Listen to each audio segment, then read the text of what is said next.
The port of Gioia Tauro, in the grip of the Ndrangheta. San Luca, a small village at the foot of Italy, is nestled in the hills below a valley.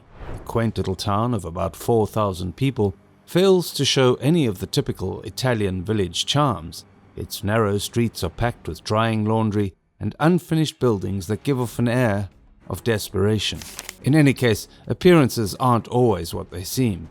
This small village is actually the spiritual home of the Ndrangheta, one of the world's most powerful crime syndicates. Join us as we look at how this mafia turned an entire port into a pipeline for the cocaine trade. The North American-Colombia cocaine connection. The Ndrangheta first emerged in Calabria during the early 19th century.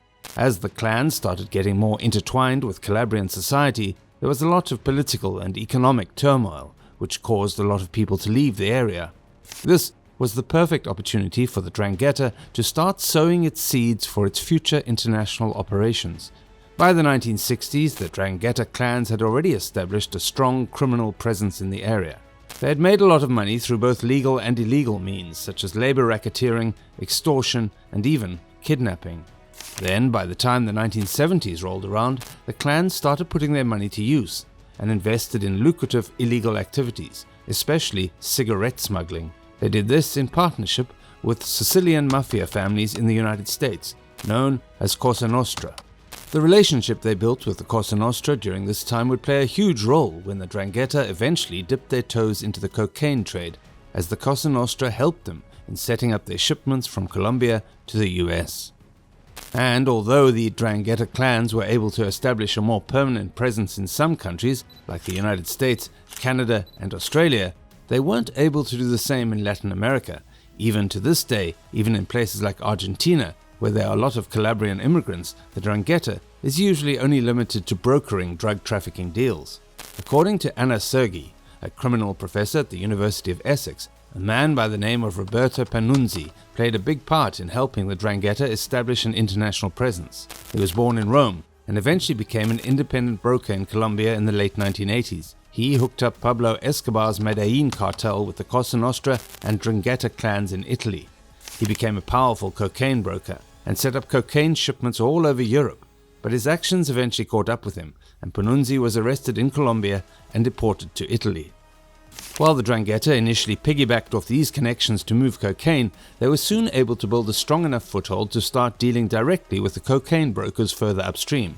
And this couldn't have come at a better time. During the 1980s and early 1990s, as the US government stepped up its war on drugs, the demand for cocaine in Europe started growing.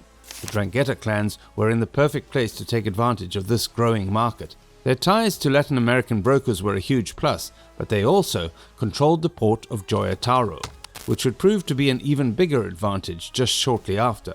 Then, before you knew it, by the turn of the century, each clan had its own network of local representatives in Colombia.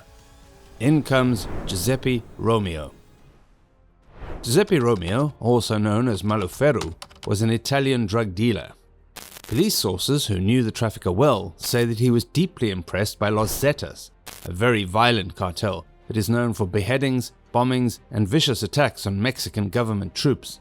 His father, Antonio Romeo, was the leader of the powerful Romeo Statue clan in the Ndrangheta until his arrest in the mid-1990s and subsequent 30-year prison sentence. After taking over the family business, Maloferro became a rare connector of worlds, a man with contacts in Latin America to source huge quantities of cocaine, and in Europe to transport the contraband through strategic ports, such as Gioia Tauro. As a member of the Gang of Belgium, he sourced cocaine in Colombia and Brazil, had it sent via the Ivory Coast, and imported into northwest Europe through the ports of Antwerp, Hamburg, and Rotterdam. Many people claim that if it wasn't for Maloferro's efforts, the Ndrangheta could have never established their control over the sea trade. The perfect cocaine route to Europe. As we've already established, the port of Gioia Tauro opened operations in the mid-90s. Shortly after the port opened for business in 1995, the most powerful Ndrangheta families in the area, the Piromali Mole family in Gioia Tauro and the Pesce family in Rossano, started to wet their beaks by demanding that the port's operators pay $1.50 security tax on each container. The Ndrangheta's total monopoly over the port made it the perfect place to smuggle cocaine. so much so that it became the go-to option for other traffickers as well. In fact, according to an Italian legislative anti-mafia commission, the 'Ndrangheta handled up to 80% of cocaine shipments to Europe in 2008. It was like the 'Ndrangheta almost became kind of a guarantor for cocaine trafficking in Europe. Then in 2012, a European Commission commissioned report reached a similar conclusion, stating that the internationalization of 'Ndrangheta activity in the 1990s coincided with the construction of Gioia Tauro, and that it was likely that organized crime enjoyed a jackpot as a result of the port's operations. If you think that's insane, consider this. According to a 2022 report by the country's anti-drug department, 97% of the nearly 14 tons of cocaine smuggled into Italy across the Mediterranean last year was found at Gioia Tauro. In the last few years, as cocaine seizures have fallen in Genova and Livorno, they have increased in Gioia Tauro. In 2021, 13.3 tons of cocaine were confiscated at the port. The volume of narcotics intercepted at ports typically matches the amount of drugs transported via them. It is believed that for every kilo discovered by authorities, another 5 kilos fall into the hands of criminal groups undetected, implying that the equivalent of about 70 million gram-sized bags of high-purity cocaine are successfully smuggled through Gioia Tauro each year. In 2021, a police operation that led to the arrest of 49 people revealed that 'Ndrangheta's takeover of the town of Rossano had managed to influence official bodies by influencing local elections. In another case, port officials discovered evidence that a laboratory for refining, manufacturing, and packing cocaine bricks was being established within the port by a team of South Americans tied to the mafia. Then, in December last year, Italian police seized 3 tons of cocaine, hidden inside 2 shipments of bananas, peanuts, and washing machines. Is this the beginning of the end? An October 2022 raid reveals that while 'Ndrangheta clans still use Gioia Tauro to smuggle drugs into Europe, the port's criminal heyday may very well be over. We say this due to the increased law enforcement monitoring in the area and shifting global dynamics of both licit and illicit trade. Over the last 2 decades, Italian law enforcement and customs have increased interdiction efforts and criminal investigations surrounding the port, focusing on the biggest 'Ndrangheta clans operating there.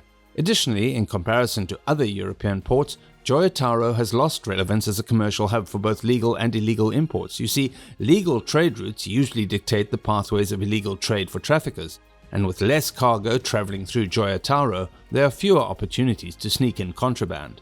Instead, traffickers are now turning to Europe's more active ports, such as Antwerp and Rotterdam. Apart from this, other European trafficking networks are also posing a threat to the 'Ndrangheta.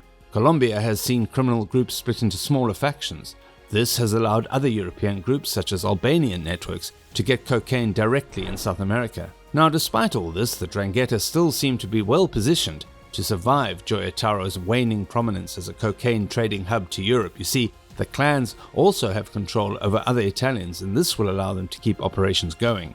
According to the Italian media outlet Regio Today, in August 2022, Brazilian officials confiscated nearly half a ton of cocaine headed towards the port terminal of Vado Ligure, which the 'Ndrangheta uses as an alternative for Gioia Tauro.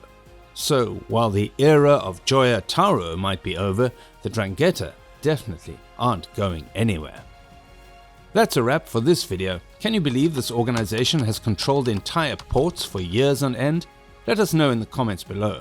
Make sure to give this video a thumbs up and subscribe to our channel for more videos like this. Thank you for watching. See you in the next one.